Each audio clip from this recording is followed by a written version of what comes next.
So good afternoon, everyone, and thank you for joining this discussion. We have a fantastic panel. Why don't we start by just a few words of introduction, and then we'll get into the details. So, Mark. So, Marco Cerato.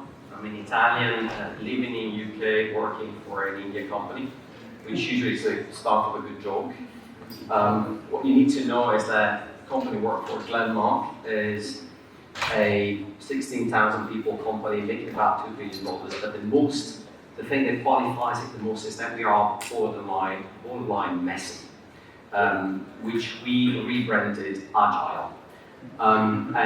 In my case, I just scoop up departments when they come available. So I'm managing, heading global BD, alliance management, portfolio, marketing, branding, as well as global medical affairs, and 3 therapeutic commercial verticals. And therefore, I'm the embodiment of the fact that you can mesh up medical, market access, commercial, all in one. So we'll see lots of Mark and wearing lots of different hats in the next 20 minutes. But Diana, tell us a little bit about the hats that you wear. Absolutely. Diana Sinkevich, and I'm heading the Access and HEOR department of Chiesi Rare Diseases. I'm probably one of the very few only market access professionals over here. And I think you haven't heard much about access during the day. We've had a couple of times mentioning of payers, but not that much. And at the end of the day, patient access is what we are all working towards, right? I'm working in the rare diseases department of the Chiesi, which by itself is a very different business model. And we talk a lot about patient centricity, not customer centric, but patient centric. And that's probably something that I will be talking a lot in this session today. Dear Vincent, I head up medical affairs for what we call the international region in Viiv healthcare, so that means outside of the US and Europe, but the rest of the world. And Viiv healthcare is part of GSK. We're entirely dedicated to HIV, and so it's a very unique space where all of us, just by virtue of our participation in this company, we are completely behind a single mission. And that brings really interesting perspectives when we talk about the subjects that we've been talking about all morning. Fantastic. So we've got a great panel. The title is, Frictional Flow, Mastering the Medcom Market Access Equation. We're all very experienced on the stage, we've got a lot of experience in the room. And I think we've been here long enough to know this is a bit of a perennial issue, right? This is something that for the last 20 plus years, companies have had to wrestle with. But I want us to start by asking maybe a bit of a loaded question. I want to see what the panel thinks of this, which is, who is in charge of the customer narrative? Who owns it? So I'm going to start over with Mark. What do you think? Who owns the customer narrative? So I think that the first thing is a question maybe who is the customer? I mean, define the customer. Because the point is that you have different narratives. You gotta have one narrative, but that narrative is actually built up of different streams. And so what happens is that if you're talking to the HCP, even from a key opinion leader, HCPs, oncologists, we're doing a lot of work there, you may have the medical affairs team being in charge of that narrative in a way, or taking that conjointed narrative to the HCP pre-launch, but as well as after launch, of course, with MSLs and so on. But then you have the commercial guys that usually have, I'll give you a number, in India, because I work a lot in emerging market, in India, the average rep has got 10 seconds with an HCP per call. So you are just there to remind them. So their narrative is very small, it's very impactful in a way, or it can be a couple of words. So he's going to be in charge of that bit just to raise, to have more share of voice. And then market access, of course, you have there in the mix when we're building the global value dossiers and so on and so forth. So it's difficult to say that there is one person in charge of the narrative. The narrative needs to be built together, and then everybody needs to comply to that narrative. So, Diana, do you think in your world the HCP is the customer, or do you see payers, or you mentioned patients earlier? Always patient. We always say it all starts and ends with the patient, and we actually mean it. And I think that this real patient centricity is what helps us in going with that flow, not friction. And there's another important point within our organization. We don't talk much about collaboration or cross-functionality, that's a given. We talk about team spirit. It's part of our human leadership model. We're a team, we're here doing the same thing with the same objective, getting treated with patients. And that just change of language changed just a lot the way people work together. What about Glenmark? It's hard to pick who owns it because I don't believe that anyone. I believe everyone should own it in that it has to be consistent. And you gave a great example of that very brief interaction. I think that the power of it is the consistency. And then, just like with the story, the embellishment, if you like, comes from the function that you represent and the objective that you have in utilising that narrative. So it's everyone's job. It's everyone's job, and I think companies can put a lot of structure and process in place to actually make that happen. But what I'm hearing is there's a big part of culture. So what role do you think culture plays in that? I think we spoke, I loved the panel earlier with, it was a surprise to me how much I loved it actually, because one of the things that came out uniquely is the authenticity in the communication. And so a culture of being authentic in your communication, a culture where you have, I'm really depressed by the number of, the percentage trust that we see in pharma, the authenticity but the responsibility that we have in how we represent essentially medicines for people is huge. And so having a culture where that is ingrained is critical, and then the rest comes from that, I believe. So culture is important, but how do you see that culture being propagated and being lived? You mentioned it a little bit. I'd love to hear your thoughts on that. Right. I would also mention that that panel was surprising to me because Dr. Z was the first one who actually brought a patient to the picture, and he said very clearly, I'm there for the patient. It's not that we as pharma need to solve the HCP problem. We can't, because we live in a world that is not only their job, right? It is the problem of the patient. You need to achieve certain outcome. And the way we live our culture is also by different rituals. One of the rituals that we actually start every big meeting with a patient story. It's all about patient stories, because that's how, again, every time we get back to understand why we're here for and what our patients need, right? I wanted to mention another part of our human leadership model is around humility. And you might say, why? Well, I think what comes a lot in the games collaboration, successful collaboration, is the egos, right? That's where sometimes you might see certain personalities or functions dominating the rest. And it is when you are humble and you work as a team for the same outcome, I think that we actually manage to reach better outcomes for the patients. So we just picked up on some of the ego there. Mark, you said you are the embodiment of all the three things coming together. Do you have 3 egos that you have to manage? How does that work? It's multiple personalities. So what we try to do actually, so we actually done it, even if it looks like it's a bunch of departments put together in a way, but the reality is that the company is running through a transformation. Which is amazing because I'm running it, so it's good. So anyway, so we're doing this transformation from being mostly a generic player to cutting-edge innovation. We have our own biotech, we work on bispecific, trispecific, and so on and so forth. And in all of this, we had to identify which were the departments that could add the most value to innovation and to the patients. And we found that on one side, BD, because we need the products. So we need to bring in innovative products, commercial, because of course you gotta get there and get them to the market. And then medical, because you really want those market access, because otherwise it's like, I need to write. And then of course medical, because every single message in innovation is about the science behind the product, which is very different from what you do in generics.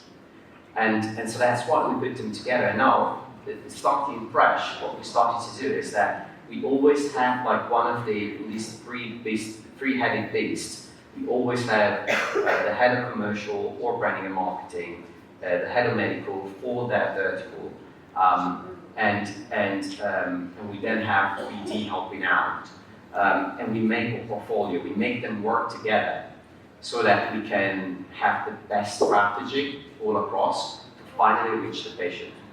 And for us, the patient is the one mostly in emerging markets. So the added beauty of all of this is that these patients usually don't have access to or sometimes, but most of the time, they don't have access to innovative cutting-edge molecules or treatments. So we're trying to find a way of making it happen thanks to these three verticals. So I think we've, in some ways, got a bit of a utopian picture from the conference on the stage. But surely, when disagreements come up, which they inevitably do, how are they solved? Because one of the phrases we hear is more cross-functional work and collaboration. Does that work, or is that buzzword? What do you think? What the frictions are. Well, when frictions exist, like what happens? Like how is it solved? I think it is. I think you're spot on. It is a utopia. This is what should it look like? Yeah. And I don't think through the collective experience of people in this room, you don't all have top of mind examples where it's gone terribly wrong. And that is very much an ego, very much a competition, very much a case of are we clear what we're trying to achieve, and are we all behind it, and do we know what our individual roles are in achieving that, or are we scrambling? And so those are some of the factors that influence that. And then the other thing is that, certainly I sit in a medical affairs function, and I say this provocatively to colleagues who are very defensive about the function, and that is we are businesses, and therefore we have an objective that is commercial. And yes, it is aligned to serving the patients, the demographics that we're focused on, but we do need to make sure that we're doing well in order to do good. Yeah. Right? So we need to make sure that we transcend our solely academic pursuits and focus on what it is we're trying to achieve, but do it right with no trust breakers. Yeah.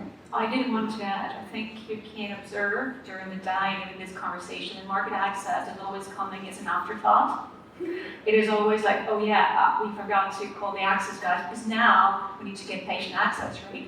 So if that is where you are, that is a road to disaster and a lot of frictions, right? Market access is a function that is probably the most cross-functional within itself in terms of capabilities you need to have. It's a mix of medical, it's a mix of regulatory, clinical, commercial, and patient advocacy, whatever it takes, it's all in there because we are the ones who need to collaborate with all those folks in order to get the actual access and reimbursement for our patients. And we very often forget that market access should be engaged in the clinical trial design, because if you forget market access there, well, yeah, you can't really have a nice smooth road and a flow to patient access later on. So frictions are many in this case. What I also think is that market access is in between commercial and medical. Someone yesterday told me that they see market access as medical with numbers, right? I think that's very funny because we probably are closer to medical than to commercial. And it also was very funny that when Daria opened up the conference, there were 4 quadrants on the slide. It was marketing, digital, medical, commercial. Market access was not there, right? We're always an afterthought. And this is also a huge reason for frictions, because then you don't have time to close your evidence gap and get your patient access. And the very last point here, I think what we are, as a community of market access professionals, are working on is raising awareness and knowledge of market access at the C-level, because we cannot afford anymore having executives who do not understand market access. this is detrimental, first of all, to the patients and to, of course, the commercial success of our companies. So there's a real threat, I think, that I'm hearing of education top to bottom in organisations that actually want to make these three groups actually work better. Have you seen any evidence in perhaps where any of you work, perhaps Mark, you've got that education built in so that access, medical and commercial kind of understand the role that each other play? Acknowledging your three person in one. Yeah. So I completely agree with you, Diana. I mean, what I see, especially in a company which is going through a transformation, coming from generics to market access is like really an afterthought. And what I'm trying to bring in is market access to be involved in clinical trial development, in helping with providing the sale, of course, helping afterwards once it gets into the market, setting the strategy, depending on these, a lot of the market where I operate are out of pocket. So there's also that element. So, but it clashes with the internal culture of, let's say, the board of directors that have seen something very different up to now. And so it's like, why don't you just go with a consultant? I say just bring in a consultant, but the consultant is not integrated with the rest of the organization, the team. So I mean, to go back to your question, I mean, there's a lot that has to be done in order to change the culture overall. And while I find it almost easier to get people on board on that concept and explaining how we need to work together, what I find it a little bit more difficult is making sure that there is also the top down. So I get that support across from top to bottom. And then just going back to the previous question actually on when it gets to the point where there is friction, then a couple of things. One, you gotta have trust and transparency among the groups. So you gotta feel, you gotta see it if there's friction, so you can intervene. So a bit of escalation to a point of escalation, and all the department under the same roof helps with escalation. So I can intervene, trying to manage. Fantastic. So we've got a couple of minutes left. I just want to throw it open to any questions that the audience might have. I'm being slightly blinded by the lights. Any questions? Just put up your hand and we'll come around with the microphone. Gentleman in the front. No. Thank you very much. Okay, thank you very much. Quite insightful. I hear your market access being an afterthought. I also hear you being the first tenant that actually the majority puts the patient as the real customer. Thank you for that, because they're also an afterthought. I'm wondering if the mix in customer is not really the foundation for the big friction that we've all been talking about, because it looks like commercial from the first sessions and from Daria's introduction. Commercial is still thinking as the HCP, the prescriber, as the customer. And the prescribers being very clear on stage, they want above product information, right? So that's what's on, that's where AI comes in. The patient, however, wants product information. They're taking the bloody product. So they're not really helped. And what we're giving from commercial to the HCP can therefore not trickle down. And because there's this difference in customer, it seems to me that that's contributing to the friction. There was the hope that AI would bridge the gap, but it now seems that AI is increasing the gap, and I would like to have your opinion on that. Yeah, a very interesting observation. I think definitely friction comes out of there. You've seen the very low satisfaction rates of HCPs. Why? Because we're not responding to their main need. What is that? Is treating patient. That's it, right? If you are bringing in medicine that is as good as something else, yeah, so what, right? Evidence is everything. We're in a scientific field. We're not selling cars or shampoos, right? It's all about evidence. It's all about unbiased evidence, right? Having the patient in mind in our world helps always, because if you're solving the patient problem, the HCPs are more important. And on the AI thing, I also agree with you a lot. There were a couple of years ago, the next best action solutions. That's not a solution. It's not that you understand the segments and to what your HCP responds better to. Again, the 3 seconds spent, well, can you do nothing, right? So it all kind of goes back to very fundamental patient unmet need that needs to be solved. I'm going to wrap us up there in 5 seconds. That's what we're the 3 things we take today. You've got to educate your execs, you've got to check your egos, and you've got to maintain the energy that is required to actually make these things work together. So thank you, panel, thank you, audience.